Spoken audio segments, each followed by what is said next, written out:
Assalamualaikum warahmatullahi wabarakatuh. Hari ini kita akan belajar mengenai pengujian persyaratan analisis data. Pengujian persyaratan analisis data untuk menentukan statistik uji yang digunakan, apakah dia menggunakan uji statistik parametrik atau dia menggunakan uji statistik non-parametrik, maka perlu dilakukan uji yang namanya uji persyaratan analisis data. Nah, pengujian dengan statistik inferensial parametrik mensyaratkan beberapa hal, seperti uji normalitas, uji homogenitas, dan uji linearitas. Selain ini, uji statistik parametrik mensyaratkan data yang dianalisis harus berskala interval atau rasio, serta pengambilan sampel harus dilakukan secara random. Pengujian normalitas dilakukan untuk mengetahui normal atau tidaknya suatu distribusi data. Hal ini penting diketahui berkaitan dengan ketepatan pemilihan uji statistik yang akan digunakan. Karena uji statistik parametrik mensyaratkan data harus berdistribusi normal. Kenapa dia harus mensyaratkan data harus berdistribusi normal? Karena analisis statistik yang menggunakan analisis dengan distribusi normal yang sebagai dasar analisisnya itu karena dengan menggunakan analisis data distribusi normal itu selalu sering dilakukan oleh peneliti karena pengalaman menunjukkan bahwa data-data yang sering digunakan di berbagai bidang penelitian umumnya memiliki pola yang distribusinya itu yang normal. Data yang berdistribusi normal ini adalah data yang pola distribusinya berbentuk lonceng dan simetris. Artinya pola data tersebut tidak menceng ke kiri ataupun ke kanan. Nah, itulah yang dimaksud dengan distribusi normal. Andai diperoleh data tidak berdistribusi normal, dia menceng ke kanan dan ke kiri, maka disarankan untuk menguji statistik non-parametrik. Nah, pengujian homogenitas dilakukan dalam rangka menguji kesamaan varian setiap kelompok data. Persyaratan uji homogenitas diperlukan untuk melakukan analisis inferensial dalam uji komparasi. Pengujian linearitas regresi dilakukan dalam rangka menguji model persamaan regresi suatu variabel Y atas suatu variabel X. Persyaratan uji linearitas diperlukan dalam rangka untuk melakukan analisis inferensial dalam uji asosiasi.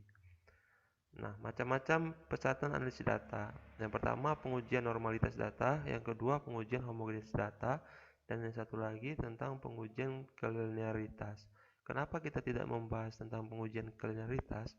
Karena pengujian linearitas itu nantinya dibahas setelah kita mempelajari yang namanya mengenai tentang regresi.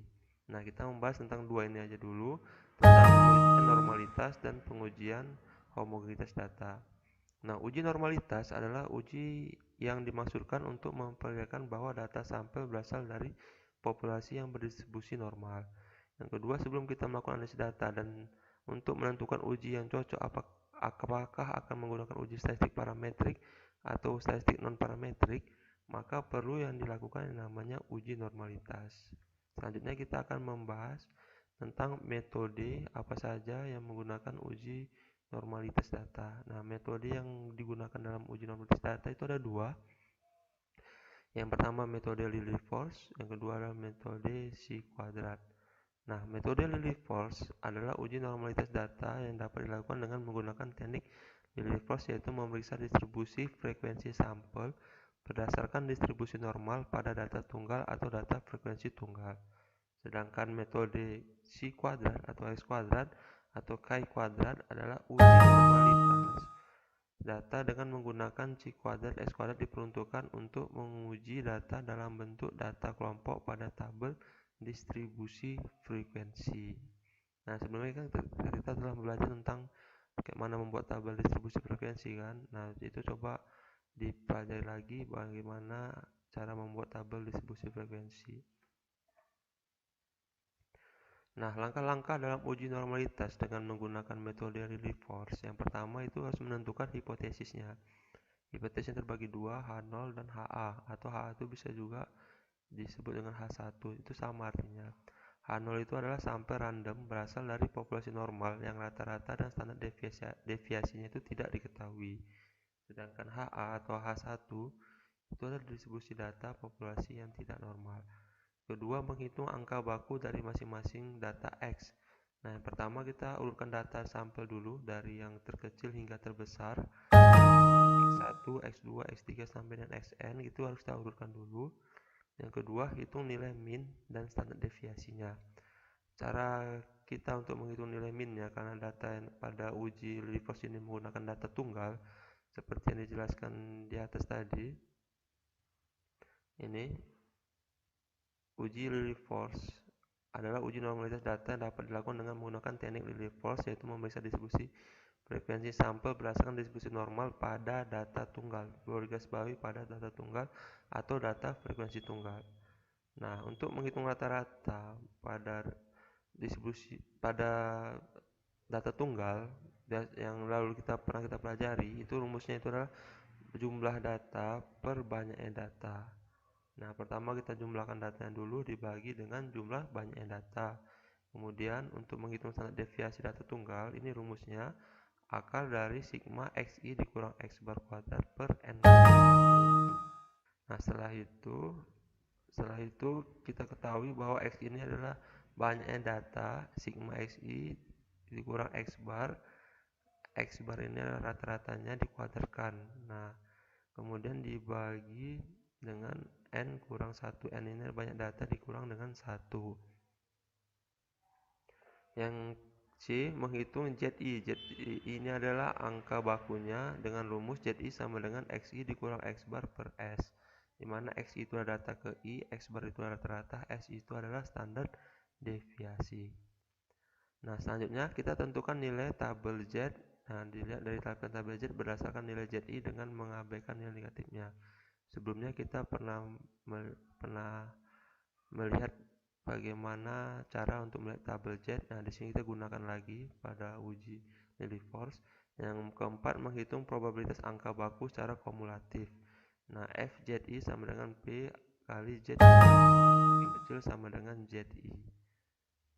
Nah, FZ ini adalah nilai frekuensi yang berasal dari tabel Z, itu sama dengan P dikali Z. Z ini adalah nilai,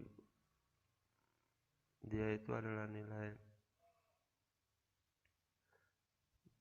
yang sudah ada ketentuannya tentang signifikansi. Biasanya Z-nya itu signifikansinya di tabel itu ada 0,01, 0,05. Di sini kita pakai yang 0,05 kecil sama dengan ZI. Z ini adalah nilai dari Z hitungnya. Nilai Z hitung dari rumus yang ini tadi. Nah, kemudian yang kelima, menghitung SZI itu adalah frekuensi dengan cara frekuensi kumulatif per N. Nah, itulah rumus untuk menghitung SZI-nya. Selanjutnya, untuk yang keenam, menghitung selisihnya. FZI dikurang SZI. Nah, inilah untuk menghitung selisihnya. Yang ketujuh, mengambil harga yang paling besar di antara harga-harga mutlak, kita disebut dengan L0. Nanti setelah kita kurangkan, kita tahu kita berapa selisihnya, kemudian kita cari angka yang paling besarnya. Nah, angka yang paling besarnya itu yang akan dibuat menjadi L0-nya. Yang kedelapan, membandingkan L0 dengan tabel nilai kritis atau uji Lilliefors. Nah, kemudian setelah kita dapat nilai L0-nya, kita bandingkan dengan nilai tabel nilai kritis uji Lilliefors-nya. Nah, keterangan tadi X itu angka pada data, Z itu transformasi dari angka ke notasi pada distribusi normal, Fx itu adalah probabilitas kumulatif normal, S itu adalah probabilitas kumulatif empiris. Inilah keterangan dari simbol-simbol yang tadi. Nah, ini adalah tabel nilai kritis L untuk uji Lilliefors. Nah, nanti yang kita pakai taraf nyatanya atau signifikansinya kita pakai yang ini aja, 0,05. Nanti pertama kita tahu dulu, nanti misalkan data yang kita teliti atau kita ambil itu ada sebanyak 20. Nah, kita lihat di tabel L-nya ini, uji Lilliefors-nya, kita tengok data yang ke-20 dengan standar signifikansinya itu adalah yang data yang ke-20 itu adalah 0,190. Inilah kita pakai menjadi nilai dari. Kita masuk ke contoh soalnya. Pertama, apakah data berikut berdistribusi normal? Nah, inilah datanya. 41, 47, 47, 49, 50, 52, 52, 53, 54, 55. Inilah datanya. Kemudian kita uji apakah uji dengan menggunakan uji normalitas dengan metode Lilliefors. Langkah pertama dengan metode Lilliefors itu pertama kita hitung rata-ratanya. Rata-ratanya karena ini adalah data-data tunggal, kita rumus rata-ratanya menggunakan data tunggal, yaitu X bar sama dengan jumlah data per banyak data. Itu sama dengan kita jumlahkan datanya semua. Setelah kita jumlahkan dibagi dengan banyak data. Banyak data itu 1, 2, 3, 4, 5, 6, 7, 8, 9, 10, ada 10. Itu sama dengan setelah kita jumlahkan hasilnya 500 per 10, hasilnya sama dengan 50. Kemudian kita mencari standar deviasi. Ini adalah rumus untuk mencari standar deviasi data tunggal, itu sama dengan akar dari sigma xi dikurang x bar dikuadratkan per n kurang 1. Nah, xi ini adalah data yang ke i, inilah data ke 1, data kedua, data ketiga, atau x1-nya ini datanya, x2-nya ini, x3 ini, sampai dengan x10-nya ini 55, data ke 10-nya. Jadi sigma xi dikurang x bar ini rata-rata yang terdapat tadi, kemudian dikuadratkan dibagi n banyak data yang tadi 10 dikurang 1. Nah, hasilnya kemudian kita dapatkan, nah kita masukkan nilainya tadi 41 dikurang 50 kuadrat ditambah 47 kurang 50 kuadrat sampai dengan data ke 10, 55 kurang 50 kuadrat per data ke 10 baru per n-nya 10 kurang 1. Nanti itu sudah diakarkan. Nah, hasil kuadratnya ini tadi, ini pertama kita kurangkan dulu kan, baru dikuadratkan. 41 kurang 50 negatif 9, 47 kurang 50 negatif 3, terus sampai data ke 10 dibagi 9, itu sama dengan akar dari 158 per 9 sama dengan akar dari 17,6 sama dengan 4,19. Inilah standar deviasinya. Nah, selanjutnya kita menghitung nilai ZI data pertama. Nah, bukan data pertama aja, kita akan menghitung nilai ZI-nya ini sampai ZI-nya data sesuai dengan banyak datanya itu sebanyak 10 sampai ZI data yang ke-10. Nah, cara kita pertama dulu, kita tentukan dulu nilai ZI data pertamanya. Itu rumusnya ZI sama dengan XI dikurang X bar per S. Itu sama dengan XI itu data pertamanya itu adalah 41 dikurang X bar yang terdapat tadi adalah 50 dibagi dengan S-nya. S-nya standar deviasinya tadi kita dapat 4,19, sehingga hasilnya nilai ZI data pertama itu negatif 2,15. Untuk selanjutnya dicari data ZI untuk data sampai dengan data yang ke-10. Setelah kita dapat nilai dari ZI sampai data yang ke-10, selanjutnya kita menentukan Z tabel. Pertama tadi kita dapatkan Z hitungnya tadi sama dengan negatif 2,15. Kemudian kita lihat pada Z tabel, caranya seperti berikut. Dan F hitungnya tadi, FZ hitungnya tadi ini F2,2 yang terdapat tadi dari sini itu sama dengan P dikali Z dikurang sama dengan negatif 2,2 itu sama dengan 0,5. Ini nilai Z yang sebelum kita masuk ini tadi kita pelajari kemarin, itu nilai Z nya itu 0,5 dikurang negatif 2,2. Nah, kita lihat dari Z tabelnya berapa nilai dari negatif 2,2. Nah, pertama kita buka dulu Z tabelnya. Nah, tadi kita lihat negatif 2,2. Nah, hilangkan negatifnya. Kita tengok dulu Z-nya 2,2. Pertama kita lihat dulu yang sebelah kirinya ini Z-nya 2,2.0. Kemudian kan angka di belakang tadi kan 2,2, maka kita cari di sini sebelah kanannya yang 0,02. Nah, ini dia. Nah, kemudian kita arahkan ke bawah sampai berjumpa dengan 2.0, maka kita dapatkan hasil nilai Z tabelnya itu 0,4783. Nah, kita masukkanlah nilai tadi Z tabel tadi 0,4783 dan hasilnya sama dengan 0,02. Nah, lakukan langkah seperti ini untuk sampai nilai Z tabelnya pada data ke-10. Nah, setelah kita menghitung nilai Z hitungnya dan Z tabelnya, selanjutnya kita menentukan frekuensi kumulatifnya.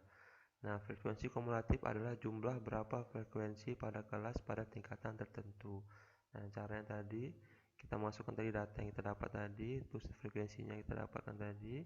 Setelah itu cara menghitung frekuensi kumulatifnya itu dengan cara yang pertama itu nilai frekuensi kumulatifnya sama dengan 1, kemudian nilai frekuensi kumulatif yang kelas yang kedua ini itu sama dengan 1 ditambahkan 2 hasilnya 3, kemudian 3 ditambahkan 1 untuk kelas yang ketiga sama dengan 4, untuk kelas yang keempatnya 4 tambah 1 hasilnya 5, terus untuk kelas yang kelimanya 5 tambah 2 hasilnya 7 kan, terus hasil kelas yang keenam 7 tambah 1 hasilnya 8, terus untuk kelas yang ketujuh 8 tambah 1 9, untuk kelas yang selanjutnya ke 8 9 tambah 1 sama dengan 10. Begitulah cara untuk menentukan nilai frekuensi kumulatifnya.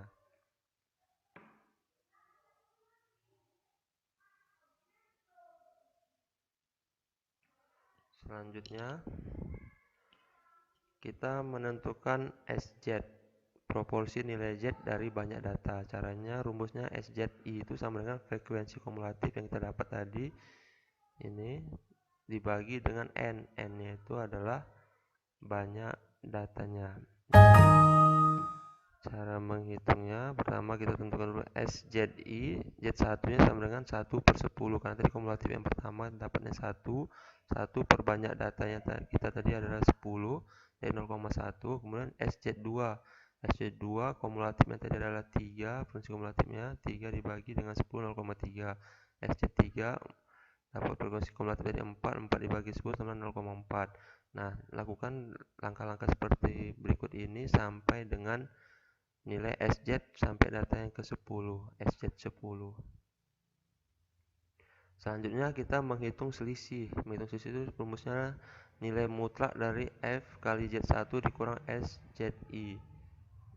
Nah, kita dapatkan tadi menghitung selisih, misalkan nilai selisih data yang pertama, berarti FZ1 kan dengan data pertama. Nanti kalau misalnya data yang kedua, FZ2. Nah, caranya sebagai berikut. Menghitung selisihnya itu adalah nilai mutlak dari FZ1 dikurang S dikali Z1 itu sama dengan kita buat P, harga mutlak dari tadi terdapat nilai FZ1 nya tadi nilainya adalah negatif 2,15. Nah, kita buat nilainya tadi negatif 2,15 dikurang SZ1 nya tadi kita dapat tadi 0,1 dikurang 0,1 sama dengan 2,25. Kenapa tidak bernilai negatif di sini? Karena ada nilai mutlak. Setiap bilangan yang dimutlakkan itu ada bilangan nilai dimutlakkan tuh hasilnya pasti akan positif. Walaupun yang dimutlakkan itu negatif, tetap nilainya hasilnya adalah positif. Nah, lakukanlah langkah yang kayak berikut ini sampai dengan selisih sampai dengan data yang ke-10.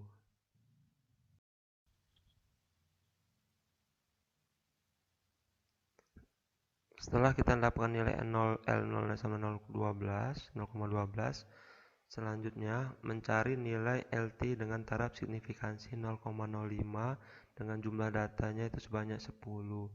Nah, kita dapatlah nilai LT-nya itu sama dengan 0,258. Caranya itu pertama kita lihat dulu banyak data kita ada 10. Nah, berarti N-nya itu adalah 10. Berikut ini adalah cara untuk melihat pada L tabel. Nah, caranya itu kita lihat dulu banyak data kita adalah 10, kemudian signifikansinya signifikansinya yaitu 0,05. Kita lihat 0,05 dengan nilai N sama dengan 10 itu adalah 0,258. Jadi dapatlah nilai LT-nya 0,28. Oleh karena harga L0 lebih kecil dari LT, maka data tersebut berdistorsi. Selanjutnya kita menghitung metode Leaf-Force uji normalitas dengan menggunakan Microsoft Excel. Caranya yang pertama kita buat dulu nomornya, kemudian X-nya datanya tadi, kemudian F-nya frekuensinya, FK-nya frekuensi kumulatifnya, Z-nya itu angka bakunya, FZ-nya itu adalah nilai tabelnya, SZ itu adalah proporsi dari banyaknya data Z, kemudian ini selisihnya. Cara yang pertama kita lakukan adalah melihat frekuensinya. Nah, 41 dari data berikut, 41 itu yang muncul cuma sekali aja kan, nggak ada lagi data yang lain dengan 41. Ya, kita buat frekuensinya 1. Kemudian 47 ada berapa yang muncul? Ada 2, kita buat frekuensinya 2. Terus 49 berapa yang data yang muncul? Ada 1. 50 ada berapa data yang muncul? 1. 52 ada berapa data yang muncul? Ada 2. Ini 52. Terus 53 berapa banyak data yang muncul? Ada 1. 54 berapa banyak data yang muncul? Ada 1. Kemudian 55 ada banyak data yang muncul? Ada 1. Kemudian menghitung frekuensi kumulatifnya. Nah, nilai frekuensi kumulatif tetap yang pertama itu adalah 1. Kemudian frekuensi kumulatif yang keduanya itu adalah 1 ditambah 2 sama dengan 3. Supaya tidak capek sampai ke bawah, caranya itu adalah kita buat sama dengan 3, kemudian ditambah, itu sama dengan, kita berusaha sama dengannya, di 3 ditambah dengan ini, kemudian enter. Nah, untuk selanjutnya tinggal tukarkan ke bawah. Nah, kita dapatlah hasil nilai frekuensi kumulatifnya. Selanjutnya kita menghitung nilai Z-nya.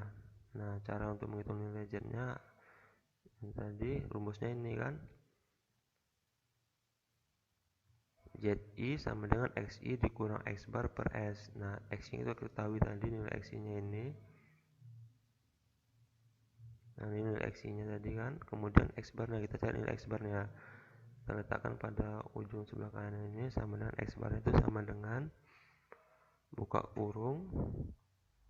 Kita klik nilai tadi X-nya pertama, kemudian kita tambah dengan nilai yang kedua, terus tambah lagi dengan sama juga karena tadi frekuensinya 2 kan, tambah lagi dengan 47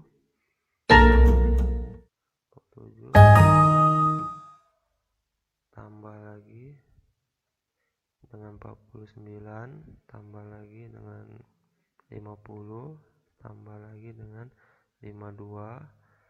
Nah, karena frekuensinya 2 kita tambah lagi dengan yang sama nilainya 52, terus kemudian ditambah lagi dengan 53, tambah lagi dengan 54, ditambah lagi dengan 55, kemudian tutup kurung, buat tanda bagi pada keyboard, kemudian dibagi banyak datanya. Banyak datanya ada 10 karena frekuensinya 1 tambah 2 tambah 1 tambah 1 tambah 2 tambah 1 tambah 1 tambah 1 hasilnya 10. Kemudian kita tekan enter.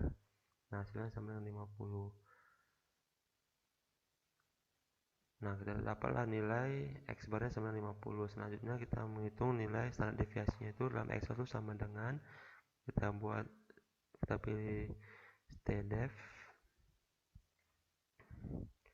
Nah, sama dengan stdef buka kurung. Nah, kita klik lagi nilai yang tadi 41 titik koma pada keyboard, 47 titik koma lagi dengan yang sama 47, dan terus titik koma dengan 49 titik koma 50 titik koma 52 titik koma dengan yang sama karena munculnya 2 kali, kemudian titik koma lagi, kita lagi bawahnya 54 titik koma, di bawah lagi 55, baru tutup kurung, tekan enter. Dapatlah nilainya 4,30.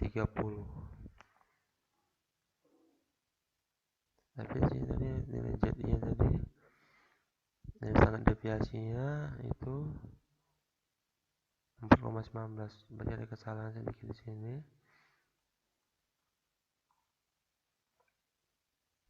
Kita buat lagi, ada kesalahan 82,83 85 52. Kita ulang lagi, ada kesalahan stdef sama dengan, kita buka yang ini 41 titik koma 47 ada 2 kali, kita buat kali lagi 47 nya, titik koma, 49, titik koma, 50, titik koma, 52, koma, 52, titik koma, 53, 54, kali lagi 55, tutup kurung, tekan enter.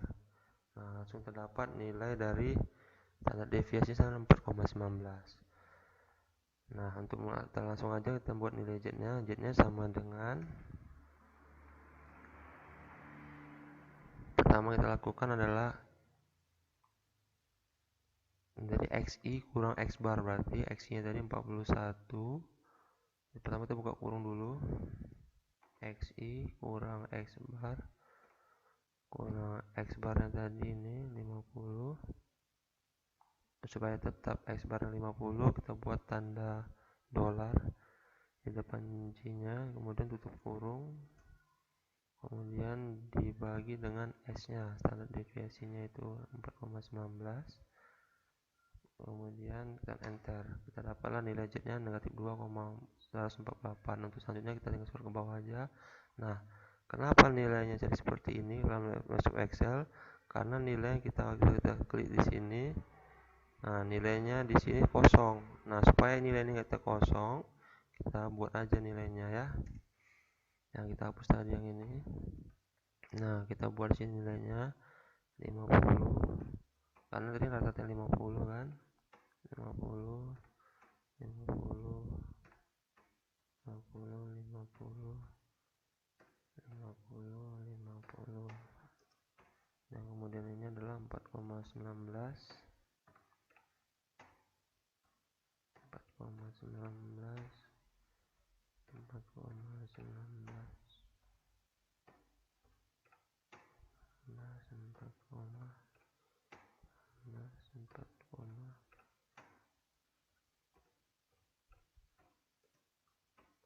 nah, kalau kita buat nilai rata-ratanya dan standar deviasinya, maka kita tinggal pilih kita scroll ke bawah.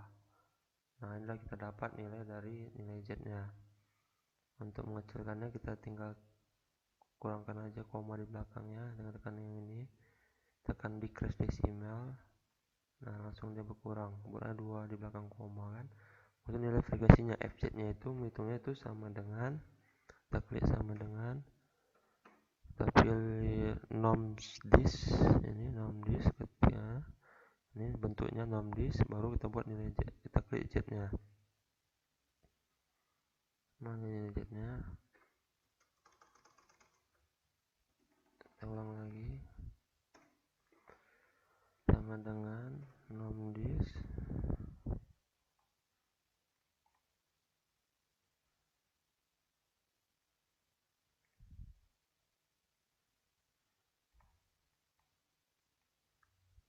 dari ini. Kalau belum bisa kita buat lagi, kita perbesar kotak ini, itu sama dengan nomdis. Kita klik nilai Z-nya, kemudian enter. Nah, kita dapatlah nilai Z-nya. Kemudian scroll ke bawah. Nah, dapat nilai Z-nya, kita kurangi 0 di belakang, koma di belakangnya. Nah, setelah itu kita menghitung SZ-nya. Menghitung SZ-nya itu kan frekuensi kumulatif dibagi banyak data. Itu sama dengan frekuensi kumulatifnya sama 1 dibagi dengan banyak datanya ada 10. Hasilnya sama dengan 0,1. Untuk selanjutnya kita tinggal scroll ke bawah aja. Nah, kita dapatlah nilai dari SZ-nya. Kemudian kita menghitung selisihnya.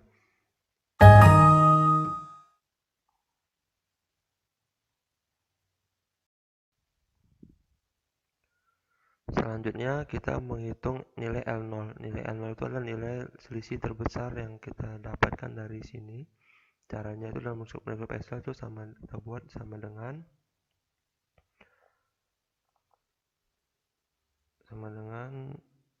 max,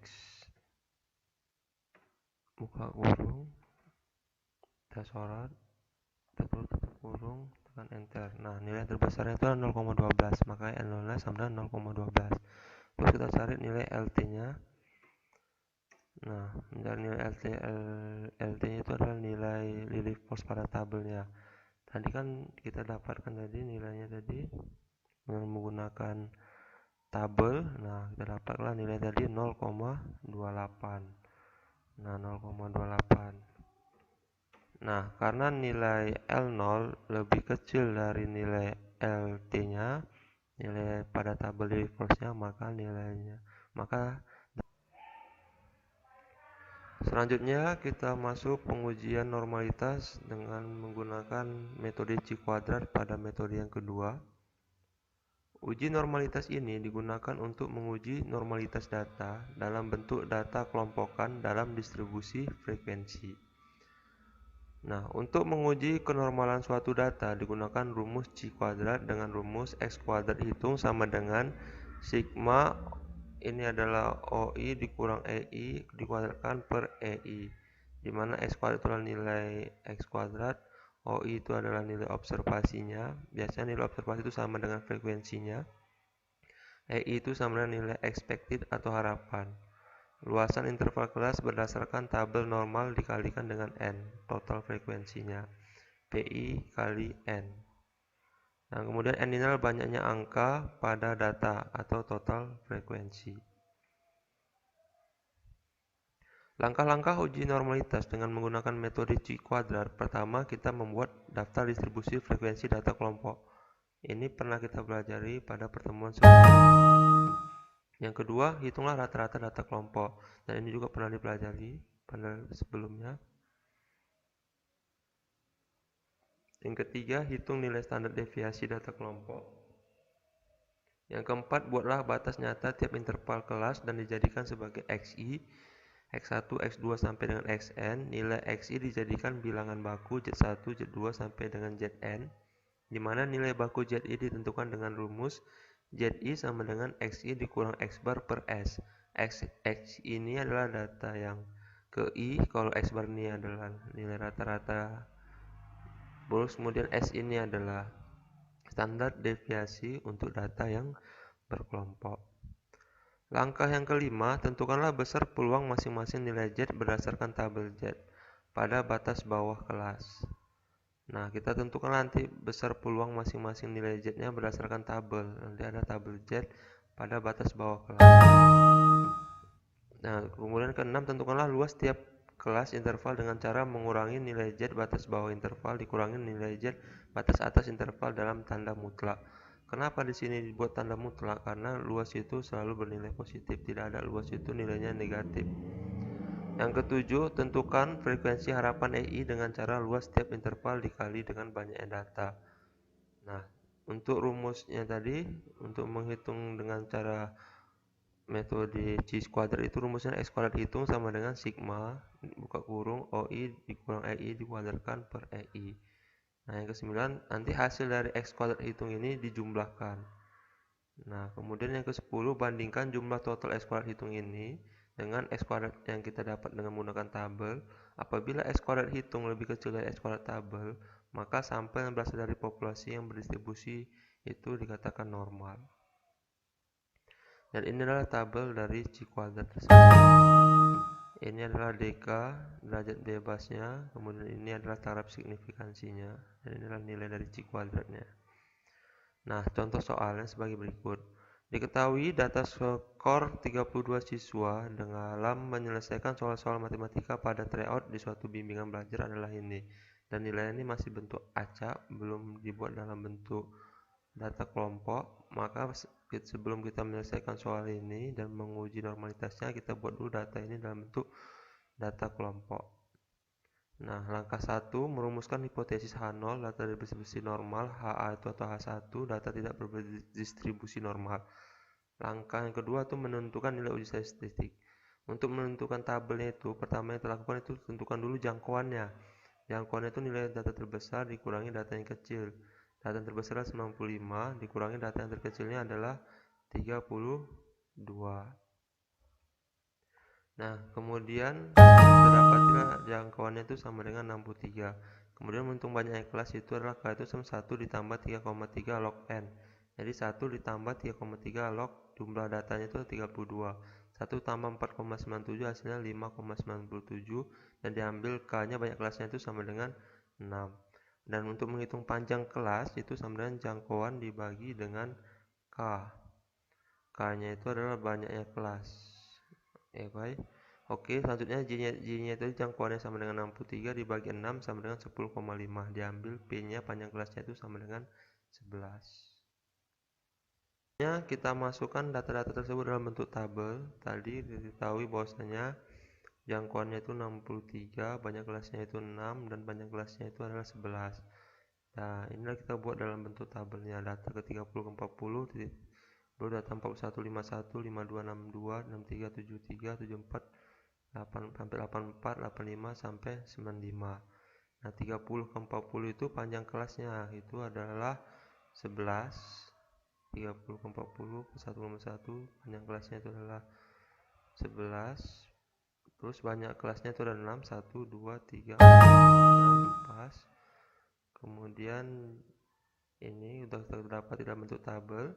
Kemudian kita tentukan nilai tengahnya. Nah, nilai tengah ini caranya menentukannya adalah 40 ditambah 30 kemudian dibagi 2 hasilnya 35. Begitu juga selanjutnya 51 tambah 41 dibagi 2. Nah, untuk menghitung frekuensinya tadi sudah kita ketahui tadi. Frekuensi tadi dari data yang acak ini kita tentukan jumlahnya, yang nilainya 30 sampai 40 itu frekuensinya itu ada 4. Terus yang 41 51 ada 5, 52 56 ada 7. Nah, setelah itu kita tentukan jumlahnya sama dengan 32. Kemudian kita tarik lagi FI kali XI-nya. Nah, FI kali XI-nya itu adalah frekuensinya ini 4 dikali dengan 35. Hasilnya 140. Baru kemudian 5 kali 46 hasilnya 230 dan seterusnya. Kemudian hasilnya yang kita kalikan tadi kita jumlahkan, hasilnya 1998. Kemudian kita tentukan XI kuadrat. Nah, nilai titik tengahnya ini dikuadratkan. Jadi 35 dikuadratkan, 35 kuadrat sama dengan 1225. 46 kuadrat hasilnya 2116. Kemudian 57 kuadrat 3249 dan seterusnya.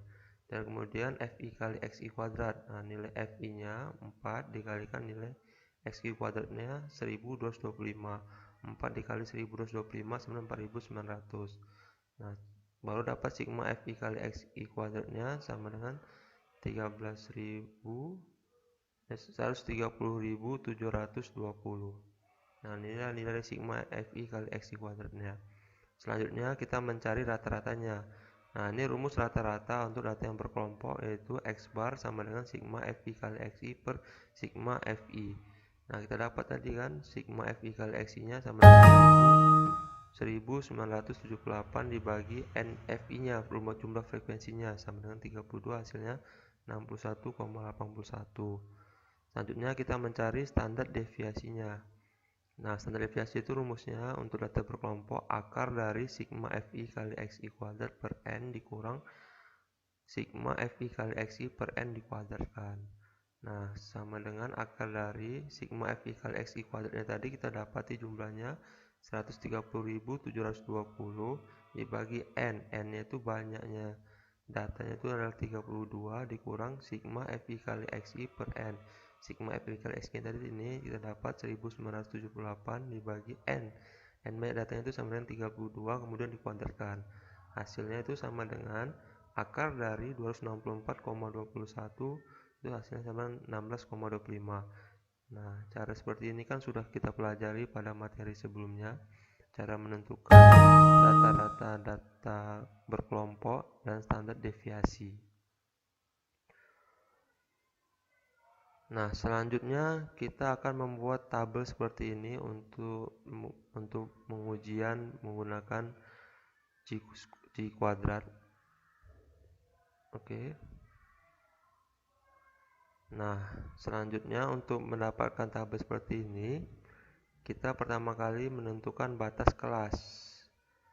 Nah, kemudian kita tentukan OI-nya ini observasinya itu sama dengan FI-nya, jumlah frekuensinya. Ini jumlah frekuensinya data 3040 adalah 4, 4151, 5, 52 sampai 62, 7. Nah, jumlahnya sama tetap 32, Dan batas kelasnya ini cara menentukan kayak pertemuan sebelumnya, 30 dikurangi 0,5 hasilnya 29,5. Kemudian batas atasnya ini 40 ditambah 0,5 40,5. Dan selanjutnya ini batas bawahnya 40 41 kurang 0,5 40,5. 51 tambah 0,5 51,5 dan seterusnya. Kemudian menentukan nilai Z-nya itu nanti. Nah, caranya seperti ini, menentukan nilai Z yang ini. Caranya itu adalah Z itu sama dengan batas kelas dikurangi X bar per standar deviasinya. Kita ambil batas kelasnya tadi pada baris pertama, ini pada baris pertama ini batas kelasnya 29,5 sampai 40,5. Kemudian kita tentukan nilai Z-nya. Nah, Z-nya sama dengan batas kelas dikurang X bar per standar deviasinya. Batas kelas bawahnya ini jadi sama dengan 29,5 dikurangi X bar yang terdapat tadi. Nilai rata-rata X barnya tadi adalah 61,81 per standar deviasinya 16,25 dibagi dengan standar deviasi 16,25 hasilnya sebenarnya negatif 1,98. Nah, ini untuk batas kelas atasnya itu 40,5. Kita tentukan nilai Z-nya itu batas kelas dikurang X bar per standar deviasinya. Nah, batas kelasnya tadi 40,5 dikurangi X bar tadi 61,81 per standar deviasinya tadi 16,25 sama dengan negatif 1,31. Lakukan seperti itu seterusnya untuk dapat batas-batas kelas lainnya dan dapatkan semua nilai Z-nya. Nah, inilah hasil dari nilai kemudian inilah hasil dari batas kelasnya tadi. Dan kemudian ini adalah hasil dari nilai Z-nya.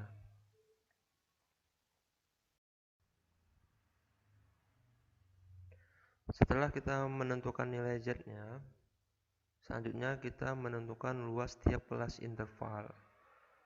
Nah, bagaimana kita menentukan luas tiap kelas interval sehingga dapat nilai seperti ini? Nah, caranya itu yang pertama, setelah kita melakukan nilai Z, carilah luas 0 kurang Z menggunakan tabel Z. Nah, misalnya tadi kita dapat untuk nilai Z batas bawahnya tadi negatif 1,98 kan. Kemudian dilihat dari tabel Z dapat dilihat. Nah, kita tentukan dulu tabel Z-nya negatif 1,98. Kita tengok dulu Z-nya 1,9, kemudian 0 di belakangnya ada 8, 0,8. Berarti kita lihat nilai Z-nya 1,9 dan kemudian 8. Nah, 0,8 di sini dah letaknya, hasilnya 0,4761. Begitulah mencari nilai Z-nya sehingga mendapat nilainya itu 0,478.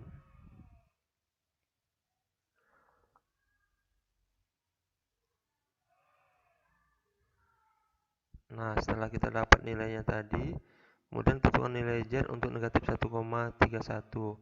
Nah, kita tentukan Z-nya 1,3, kemudian belakangnya 1 sehingga didapat 0,4049. Nah, selanjutnya kita ambil luas 0 kurang Z pada baris pertama 0,4767 dan 0,4049. Ketentuan apabila tandanya sama maka dikurangi, apabila tandanya berbeda maka ditambahkan.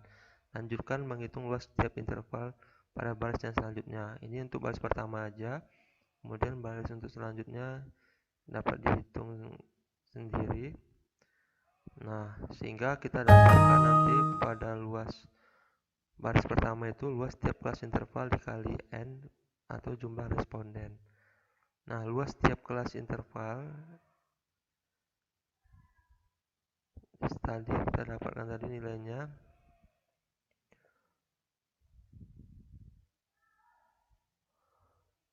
Nah, ini luas tiap intervalnya 0,0718. Dari mana kita mendapatkan nilainya ini?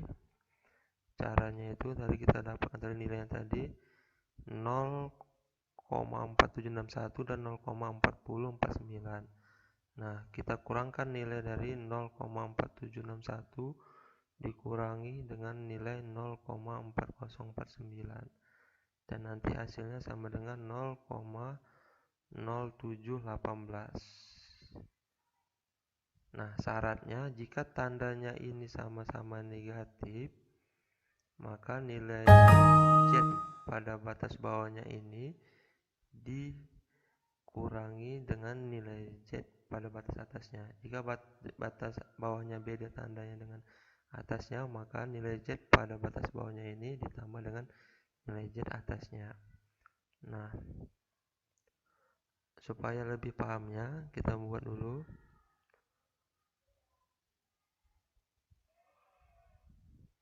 Nah, kita menentukan luas setiap intervalnya. Tadi sudah tentukan nilai Z-nya tadi, hasilnya sama dengan 0,4761. Nah, sama dengan 0,4761 dikurang dengan nilainya tadi, nilai Z batas atasnya 0,4049.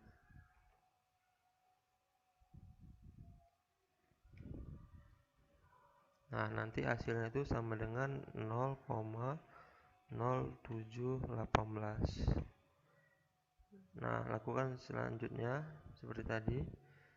Negatif 131 dan negatif 0,63. Tadi udah dapat kita nilai Z negatif 131 tadi sama dengan 0,4049. Karena tandanya sama negatif-negatif, kita kurangkan tetap.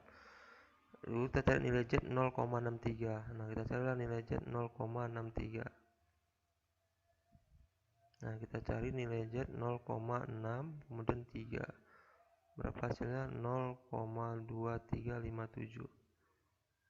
0,2357. 0,2357. Nah, nanti hasilnya itu sama dengan setelah dikurangkan hasilnya itu 0,1692. Nah, berikutlah caranya sehingga dapatlah luas setiap kelas intervalnya.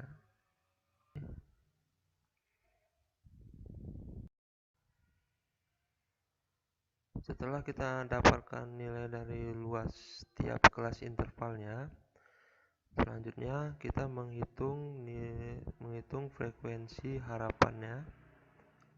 Nah, untuk menghitung frekuensi harapannya itu dengan rumus EI sama dengan luas setiap kelas interval dikali N jumlah respondennya. Untuk kelas yang pertama, tadi dapat luas setiap kelas intervalnya, luasnya itu adalah 0,0718 dikali dengan banyak respondennya 32. Hasilnya 2,2976. Dan lakukan untuk baris kedua dan ketiga dan seterusnya. Nah, setelah itu kita dapatlah tabelnya bentuknya seperti ini. Setelah itu kita masukkan ke rumus C kuadratnya. Ya, C kuadratnya, cara rumusnya ini adalah OI dikurang EI kuadrat per EI. OI-nya tadi nilainya 4 dikurang dengan EI-nya 2,2976, kemudian dikuadratkan dibagi dengan EI-nya itu 2,2976, sama seperti pada ini. Selanjutnya caranya juga sama pada baris yang kedua, ini sama juga caranya, yaitu 5 dikurangi dengan 5,4144 dibagi dengan 5,4144 dan seterusnya. Setelah itu baru jumlahkan. Inilah hasil dari X kuadrat hitungnya, yaitu 1,9688. Selanjutnya setelah kita dapat nilai hitungnya, C kuadratnya dengan hitungnya, maka selanjutnya kita menentukan C kuadratnya dalam bentuk tabel. Nah, langkah pertama yang dilakukan pada tabel itu kita tentukan dulu taraf nyatanya. X kuadrat tabel sama dengan X kuadrat catur kurang alfa dikali DK ini derajat bebasnya. Nah, ikuti langkah-langkah sebagai berikut. Nah, derajat kebebasan DK dengan rumus banyaknya kelas dikurangi 3. Tadi banyaknya kelasnya ada 6. 1, 2, 3, 4, 5, 6 ya, banyak kelasnya ada 6. Kemudian dikurang dengan 3, hasilnya sama dengan 3. Taraf signifikansinya alfa 0,01 atau alfa 0,05. Jadi kita diambil sini yang paling kecil yaitu 0,01. Untuk mengurangi errornya kita cari yang paling kecil aja 0,01. Maka x kuadrat tabel sama dengan x kuadrat dikali 1 kurang alfa dikali derajat bebasnya sama dengan x kuadrat dikali 1 dikurang alfa yang tadi kita pakai tadi 0,01 dikali derajat bebasnya tadi hasilnya 3 sama dengan x kuadrat dikali 0,99 dikali 3. Nah, kita lihat pada tabel x kuadrat. Untuk x kuadrat 0,99 dikali 3 hasilnya 11,3. Cara melihat pada tabel x kuadratnya yaitu dengan cara, nah inilah tabel c kuadratnya. Tadi kita lihat derajat bebasnya 0,99 dan derajat bebasnya tadi adalah 3 dan tingkat signifikansinya tadi 0,99. Nah, kita mau lihat pada tabel C square-nya hasilnya sama dengan 11,3.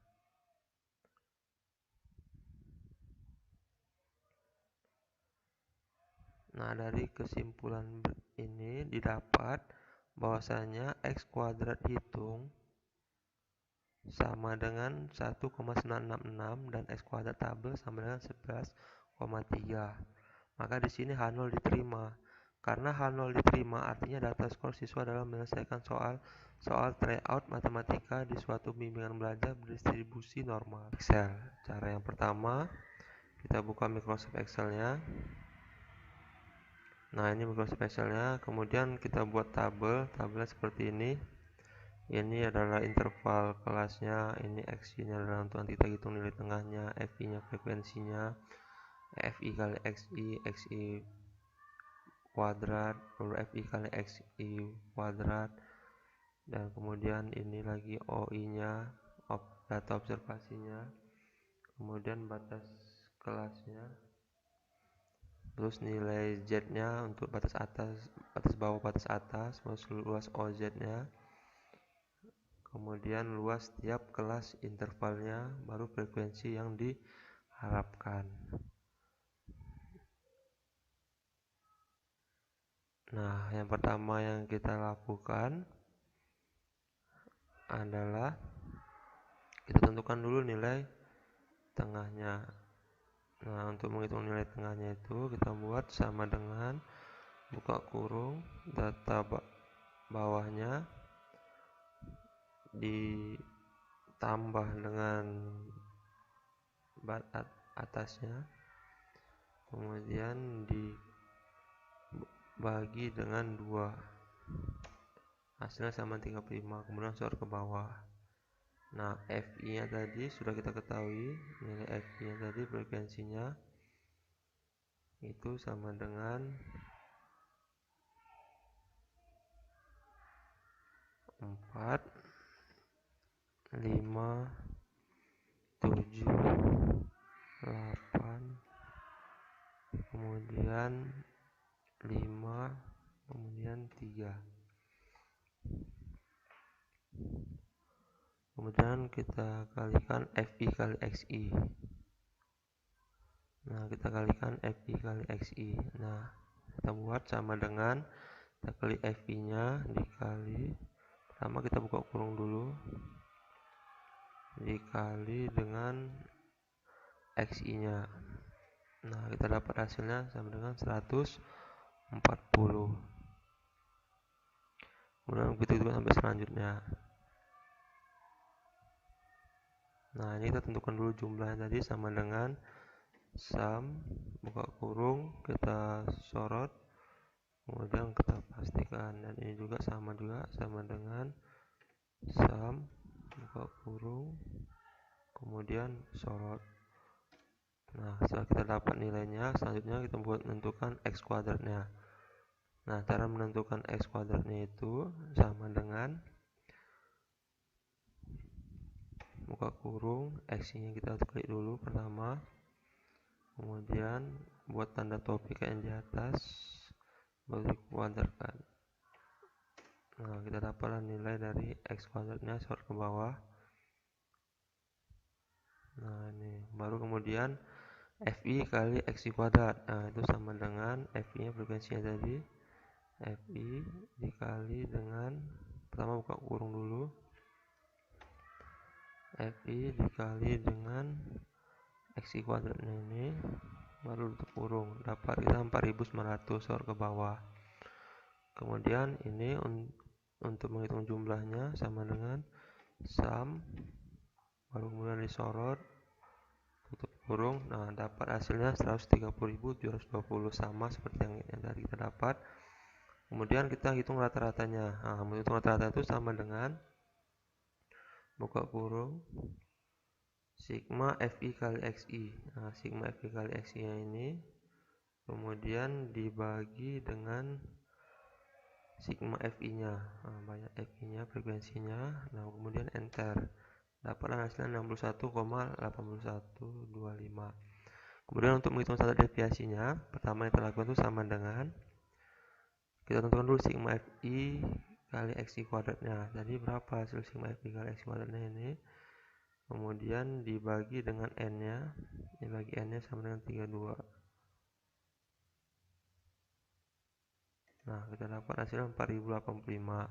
Kemudian dikurang sigma FI kali XI per N, sama dengan FI kali XI. FI kali XI ini kemudian dibagi dengan 32. Nah, kemudian hasilnya kemudian dikuadratkan. Kita klik yang mau dikuadratkan, pertama buka kurung dulu, terus dipangkatkan 2. Nah, dapatlah kita nilai kuadratnya. Setelah itu kemudian kita kurangkan nilai yang kita dapat dari sigma FI XI kuadrat per N, itu sama dengan 4085 dikurang dengan 3000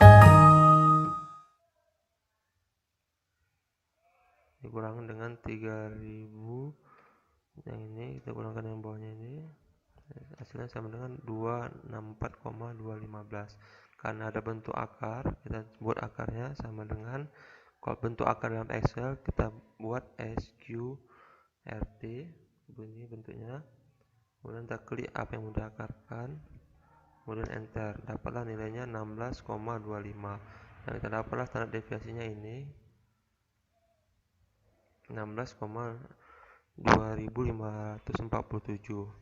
Nah, selanjutnya kita hitung datanya ini. Tadi kita hitung dulu observasi frekuensi observasinya ini, itu sama dengan frekuensinya tadi ini.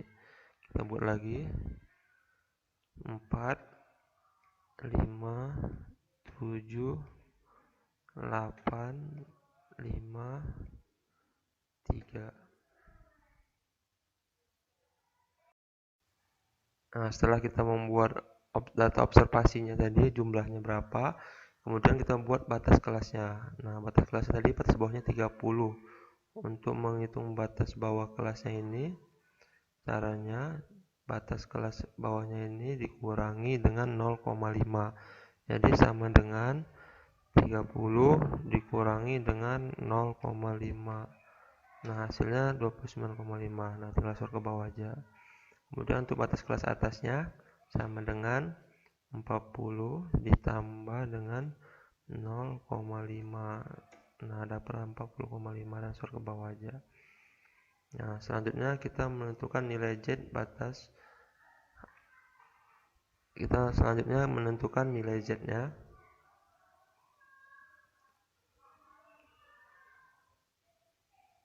Nah, untuk nilai Z-nya itu adalah dengan cara seperti berikut.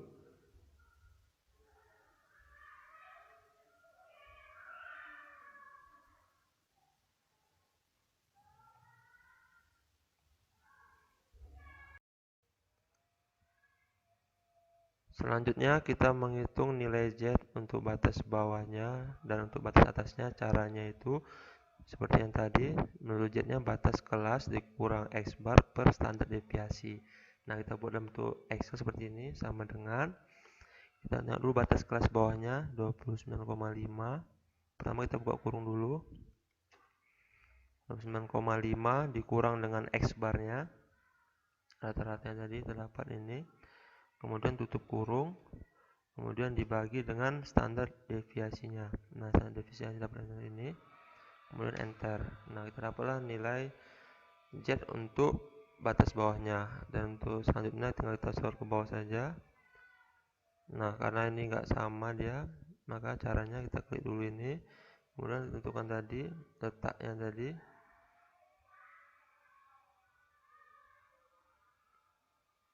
Nah, untuk letaknya tadi, nilainya tadi yang ini.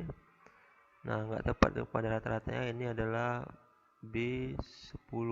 Jadi kita ganti ini di B10. Nah, kemudian yang ini jadi ulang letaknya jadi 14. Enter. Nah, selanjutnya juga seperti itu.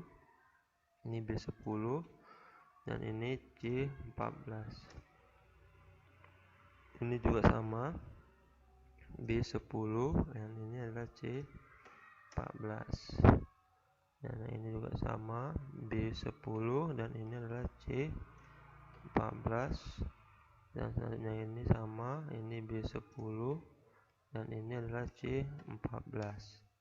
Nah, selanjutnya kita menentukan nilai Z batas atasnya, sama juga cara yang tadi, sama dengan kita klik batas atasnya, kemudian pertama kita buka kurung dulu,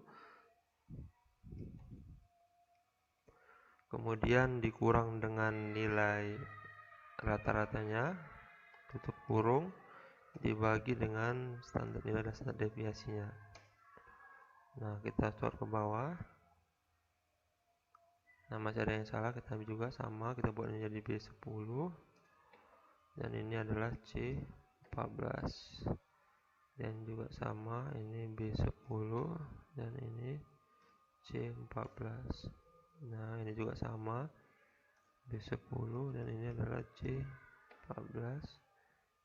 Dan juga sama, B10 dan ini adalah C14. Dan ini B10 dan ini adalah C14. Nah, setelah itu kita tentukan luas 0 kurang Z nya. Nah, cara menghitung nilai 0 kurang Z nya ini, kita pertama harus seperti yang di PPT sebelumnya, kita tentukan dulu nilai Z nya, udah kita tentukan, baru kita sekarang luas O kurang Z nya. Nah, pertama kita lihat dulu nilai negatif 1,99 pada Z tabelnya. Nah, dan inilah Z tabelnya. Ini nilai Z tabelnya. Kita buat 1,99. Nah, kita lihat dulu nilai dari Z nya 1,9, kemudian belakangnya 0 adalah 9. Nah, 0,9 hasilnya adalah 0,4767, 0,4767, kemudian 1,31, lalu 1,3, kemudian 0,01, ya, 1,3, 0,01, hasilnya 0,4049, 0,4049. Nah, setelah kita tentukan semuanya nilainya, baru kemudian selanjutnya yaitu adalah menentukan luas tiap kelas interval. Nah, menghitung luas tiap kelas interval itu caranya adalah kita lihat pada PPT. Cara untuk menghitung luas tiap interval itu,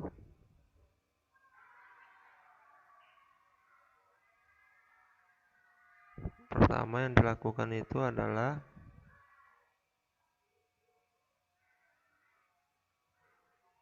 itu sama dengan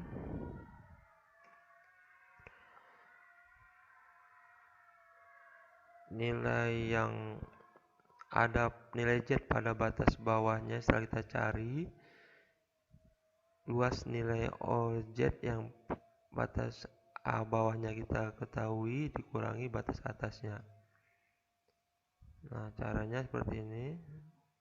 Kemudian dikurangi, karena ini adalah untuk luas tiap interval kelas, maka kita harus, karena luas itu tidak boleh negatif, maka kita harus buat positif. Caranya kita buat dengan tanda mutlak, dengan cara pada Excel kita ketik ABS, kemudian buka kurung, kita klik yang mau dikurangkan. Ini luas dari batas bawahnya tadi pada tabel Z dikurang dengan batas atasnya pada luas tabel Z, kemudian dienterkan. Nah, terdapatlah nilainya. Kita tinggal scroll ke bawah aja. Nah, inilah nilai dari luas tiap kelas intervalnya. Nah, selanjutnya kita mencari frekuensi yang diharapkan.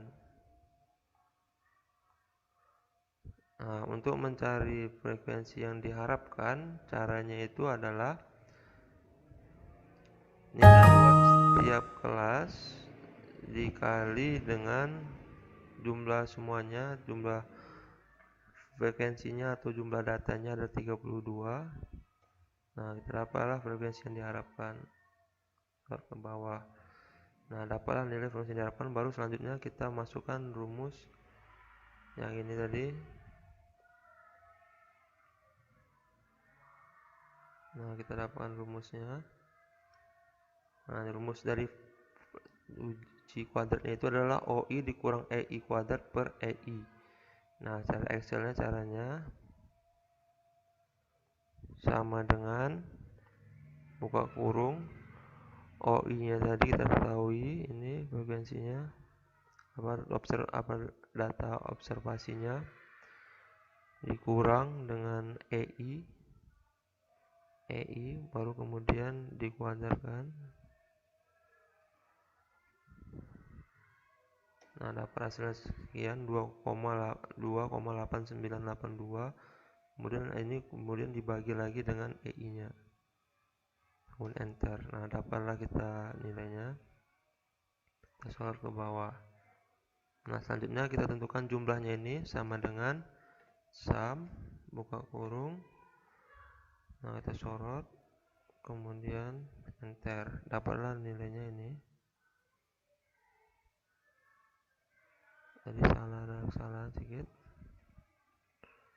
Ini nilai dapat ini. Kemudian yang bawahnya juga. Terus ke bawah, 0, ini betul. Ini ada kesalahan di sini.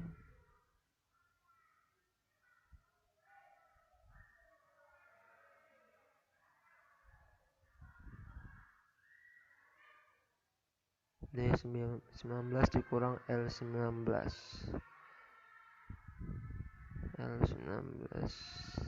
dipangkatkan 2.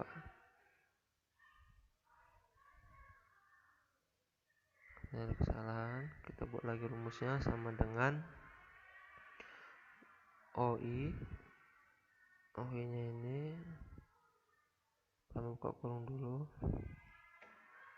OI dikurang dengan EI nya.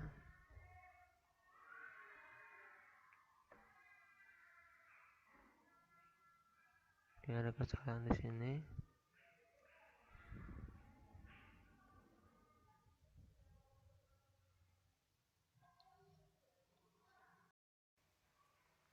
Ada kesalahan tadi pada saat kita menghitung luas setiap kelas interval. Nah, pada kelas yang nomor 3 ini ada kesalahan. Dan aturan ini, rumusnya ini, karena di sini adalah tandanya beda, negatif dan positif, maka di sini berubah jadi tanda positif. Nah, dapat 0,2517. Nah, baru betul kita dapat hasil G kuadratnya itu 0,13860. Baru kita buat jumlahnya sama dengan sum, buka kurung, sorot. Nah, hasilnya 1,9688, sama seperti yang kita dapat dari cara manualnya.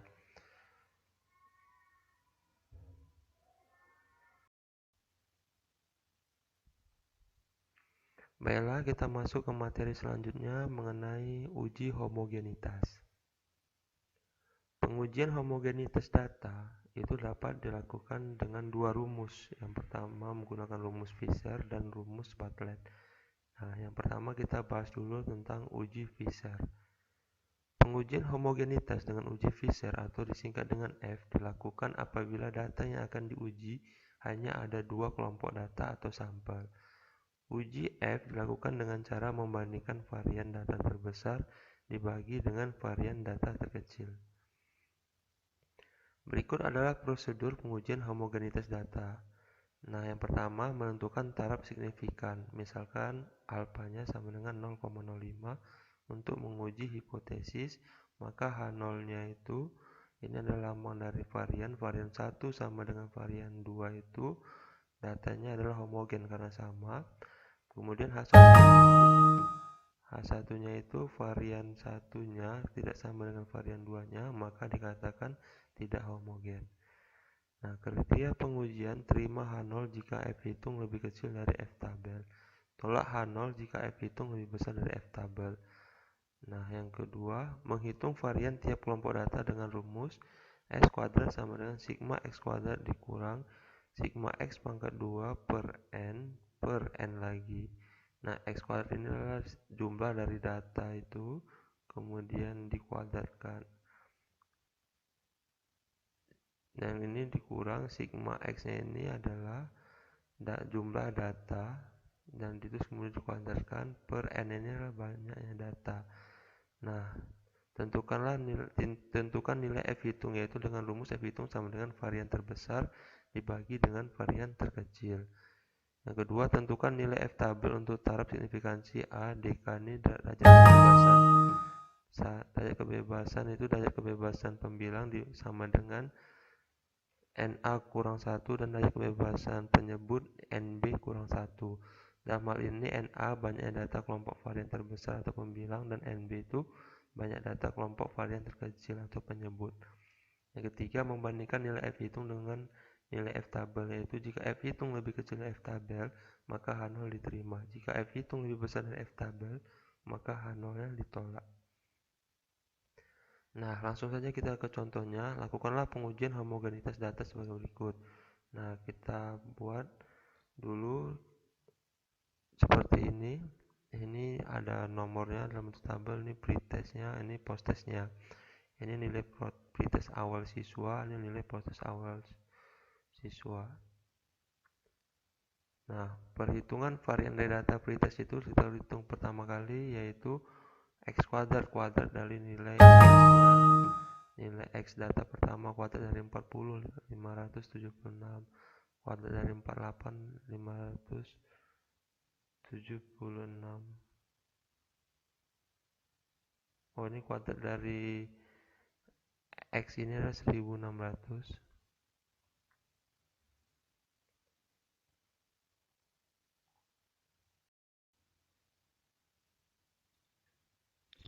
Baiklah, lanjut aja kita selanjutnya. Contohnya tentang pengujian homogenitas. Lakukan pengujian homogenitas dari data berikut. Nah, caranya pertama, kita buat tabel seperti ini, kita masukkan nilai pretestnya, kemudian kita masukkan nilai posttestnya dari siswa kita setelah kita koreksi nilainya. Kemudian nilai pretestnya itu kita kuadratkan X kuadrat, jadi 40 kuadrat 1600, 48 kuadrat 2304, 44 kuadrat 1935. Nah, hasil kuadrat ini dijumlahkan, hasilnya 53.728, dan pretestnya nilainya ini kita jumlahkan, jadi sigma X nya sama 1276. Nah, setelah itu kita masukkan ke rumus varians data kelompok tadi yang di atas ini. Rumusnya adalah ini. Dan inilah rumus untuk menghitung variansnya.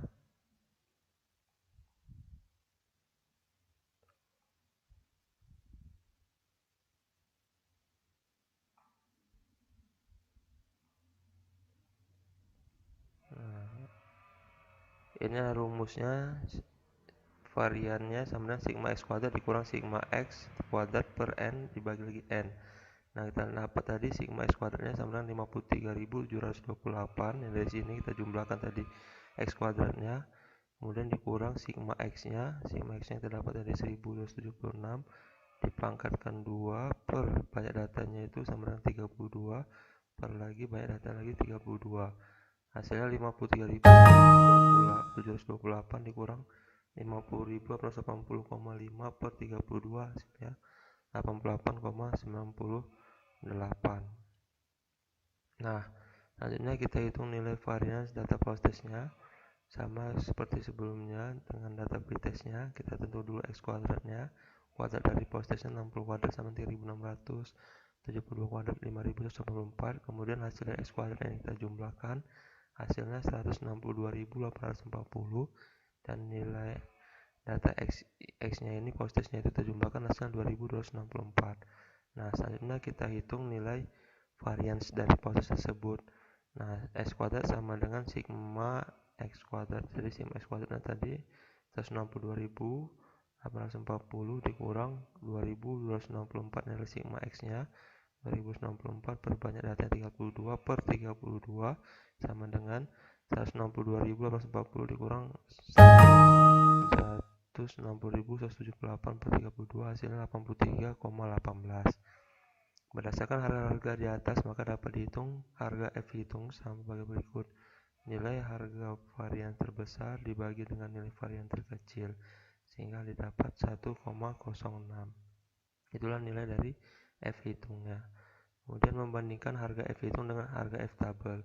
Harga F hitung sama dengan 1,06, sedangkan F tabelnya dengan derajat bebas pembilangnya itu tadi N kurang 1, banyak data kita tadi 32 dikurang 1 sama dengan 31, dan derajat bebas penyebutnya N kurang 1, nilai data itu 32 kurang 1 dan 31 dengan taraf signifikansinya alfa 0,05. Maka diperoleh F hitung itu F hitung tadi adalah F hitung tadi dengan F tabel sama dengan 1,814. Dari mana kita tahu nilai dari F tabelnya 1,814? Kita buka tabel F-nya. Nah, setelah itu kita lihat nilai derajat penyebutnya tadi 31 dan derajat pembilang tadi 31. Nah, di sini 31 pasti letak di antara 30 dan 40. Nah, kita lihat dulu derajat penyebutnya sama dengan 30. Ya, kita lihat 30. Nah, setelah kita lihat derajat ininya penyebutnya 30, kemudian kita lihat nilai signifikansinya ini 0,05. Kemudian kita arahkan ke arah kanan sejajar dengan ini. Kemudian kita lihat pembilangnya yang ke 30. Nah, ini sudah pembilangnya 30, jadi ini nilainya terletak di antara ini nilainya. Maka untuk mencari F tabelnya kita jumlahkan 1,84 ditambah 1,79 dibagi 2. Nah, kita coba 1,84 ditambah dengan 1,79 kemudian dibagi dengan 2, hasilnya 1,815. Nah, terdapatlah F tabelnya itu 1,815, ini mendekati tadi kan. Ini bukan F hitung, ya, ini F tabelnya sama dengan 1,815. Oleh karena F hitung lebih kecil dari F tabel, maka H0 diterima dan disimpulkan kedua data memiliki varian yang sama atau homogen. Nah, selanjutnya kita menghitung dengan cara rumus dengan Excel. Nah, cara Excel kita buat dulu datanya, nilai pretest dan posttestnya. Setelah kita buat seperti ini, nomor, nilai pretest dan posttest. Nah, sekarang kita menghitung variannya. Cara menghitung variansnya tadi untuk manual rumusnya X kuadrat sama sigma X kuadrat dikurang sigma X kuadrat per N per lagi N. Nah, untuk Excel kita ketik sama dengan kemudian varian var P, karena kita populasi kan, var P baru buka kurung, kita blok nilai pretestnya. Nah, kemudian tutup kurung, kemudian enter. Kita dapat nilainya 88,98. Nah, sama seperti kita dapatkan tadi, F hitungnya untuk pretestnya 88,98. Sekarang untuk postestnya dengan cara yang sama dengan var B. Kita klik var B, kemudian buka kurung, kita sorot yang bagian postestnya, tutup kurung, bawa enter. Nah, kita dapat nilai postestnya 83,1875. Nah, sama seperti kita dapat dari manualnya.